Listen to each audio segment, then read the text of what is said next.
Hi, welcome to all. This is SIRISHA, working as Associate Professor in Marri Laxman Reddy Institute of Technology and Management.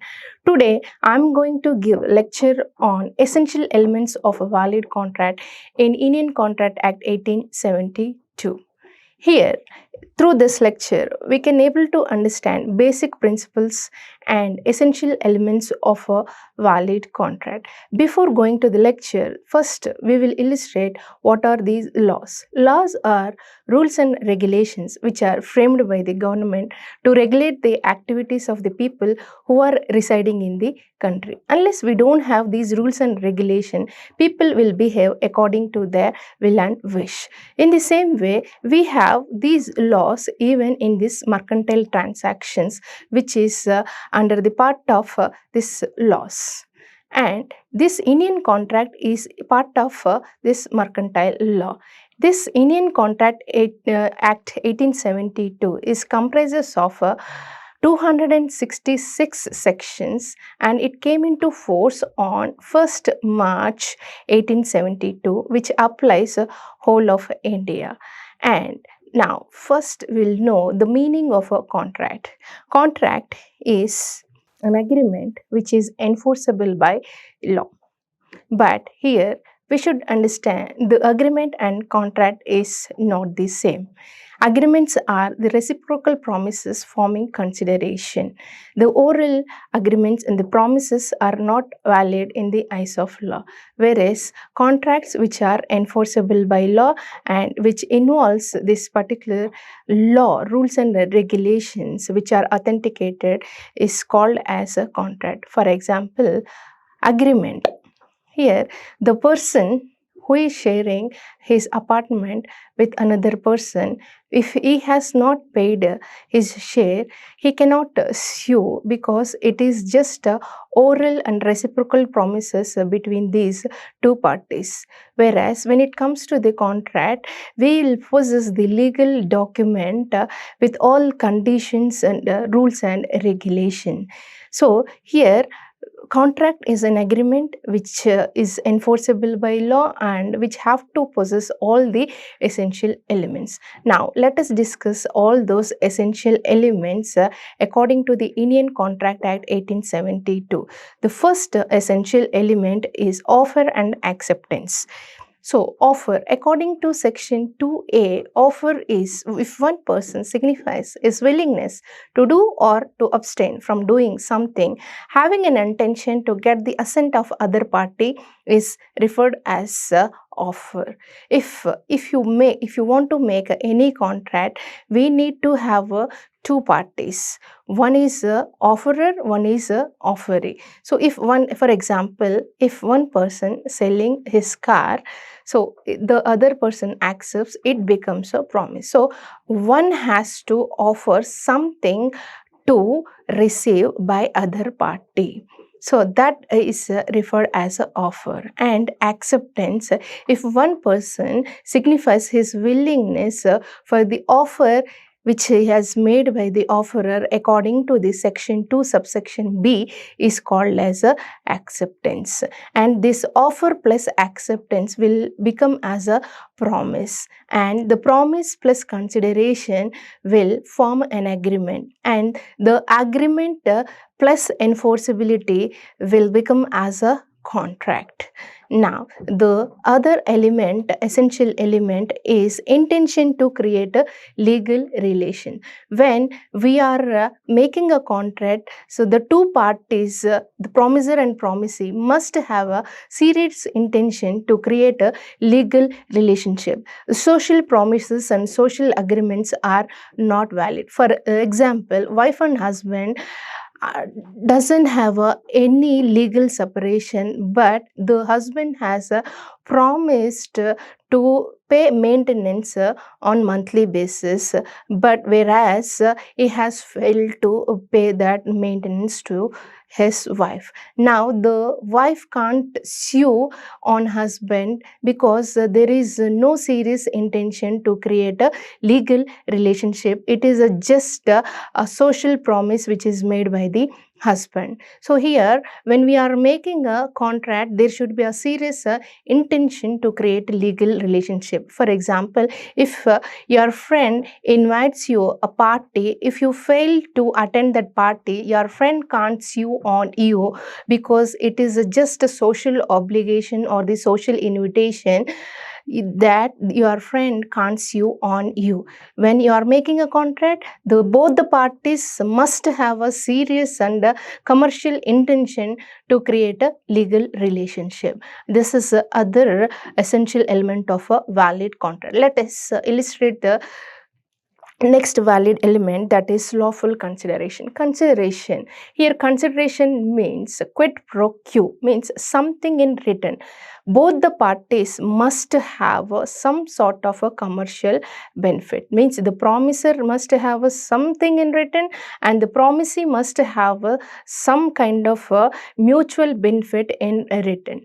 For example, here if you sell your laptop for worth rupees 20,000 to B, here the B must possess some commercial benefit and you must have some kind of a benefit. Here you are getting a laptop and the B is getting a 20,000 rupees. So here we have a valid consideration, means both the parties must have some kind of a mutual benefit, which is called as a consideration according to section 2 subsection D of a Indian Contract Act 1872. Here I'll illustrate another example. See, if one person promises to charities that he will donate 1 lakh rupees every year, but the next year he failed to donate that 1 lakh rupees to the charity, that charity can't sue on this party saying that he has breached his promise because there is no consideration. Means here this party is not getting anything from the charity. It is his will and wish to contribute donation to that particular charity. And the next element is capacity to the parties. Section 1112 of Indian Contract Act 1872 deals with the capacity of a party. When if you want to possess a valid contract, you need to have a capacity. Means both the parties must have a capacity to perform that contract. Here capacity means the person must be measured by age and he should have a sound mind and he should not be disqualified by any law and he should be he should not be a lunatic. Okay, so here the person should have 18 years of age to be a major and he should have a sound mind, means he should understand the essence of that particular terms and condition of the contract in the same sense, and they should not be disqualified by any law which is there in the country. So the two parties must have a capacity to perform the contract. And the next element is a free consent. When we are making a contract, the consent of the two parties must be free without any force or undue influence or the misrepresentation or fraud. Here I said the coercion means when we are making a contract, we should not have, it means either of the parties must not apply any force into the contract. Here we have a coercion. Coercion means threatening means you cannot compel a party to enter into a contract by threatening. Okay, so for example, if you ask any party to enter into your contract by blackmailing them, by forcing them, it is not termed as a valid contract. So coercion must not be valid. Coercion means here threatening of the parties. Okay, next we have undue influence. In this undue influence, one party is a dominant position and other party is in submissive position. So with that dominant position, the party will make this submissive party to enter into a contract. For example, master and servant, doctor and patient, teacher and student. So these are the examples for the undue influence. Means you cannot apply this undue influence to make other party to enter into a contract. If you do so, then it is not referred as a valid contract. And third one, fraud. So intentionally, if you are misleading any party to enter into a contract, that is termed as a fraud. So by making a fraud, if you made a other party to enter into a contract, that is not termed as a valid contract. And then misrepresentation, knowingly or unknowingly. So if you're misleading the other party to enter into a contract, then that is termed as that is not termed as a valid contract. And there is if even if there is a mistake by law or mistake by other parties, then we cannot make other party to enter into the contract. We have to rectify that mistake, then we have to enter into the contract. So if we have all these following elements, then we can say that their consent is not free. If the coercion is applied, means if we threaten the party to enter into the contract, and if we make undue influence, and if we make other party with our dominating position to enter into a contract, then that is not a consent, that is not a free consent. And then no, intentionally or unintentionally, if we mislead the other party to enter into a contracts, then that is not a valid contract. So these are the various elements which says their consent is not free. And then coming to the other element, lawful object. See, when we are making a contract, the objective of the contract must be lawful, and it should not be opposed by the public policy, and their objective should be ethical, and it should not be unethical, immoral, and against to the public policy. Suppose if you are making a contract by delivering smuggled goods, it is not a valid contract, even though it is posing all the formal essential elements. If your objective is not lawful, if you are making a contract any illegal transactions, then that is not referred as a valid contract.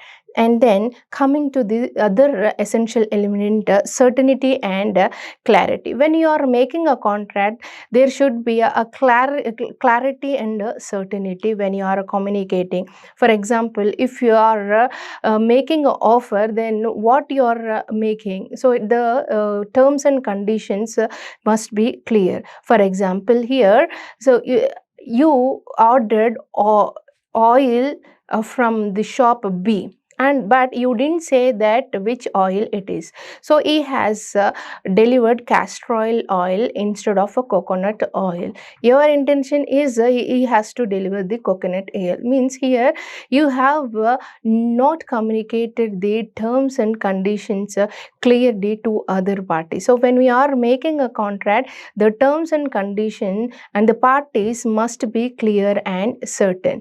So, and the other element is possibility of a performance. When you are making a contract, the possibility must be there. Okay, so impossible contracts are not valid. For example, if you are making a contract to get the stars from the sky, and if you are making a contract that you will bring a life into a dead body, that, and if you are making a contract that you will grow the 100 trees in a day, then these are all impossible events which you cannot perform. So all these are not entertained, and when you are making a contract, there must be certainty and possibility. Even it is arising at the time, was impossibility arising at the time of making contract, or it is a supervening impossibility. Means impossibility occurring after making a contract. And last essential element is legal formalities. So even though you have all these formal essential elements, you have to have a certain lawful formalities. Means even though it is, that particular agreement is enforceable by law, it must be registered, and it has to have a written form, and it has to have a properly stamped. So all these are the legal formalities which you have to possess. So unless you don't have these essential elements, then we can't say that the contract is valid. So let us conclude that all agreements are not contract, but all contracts are agreements. Thank you.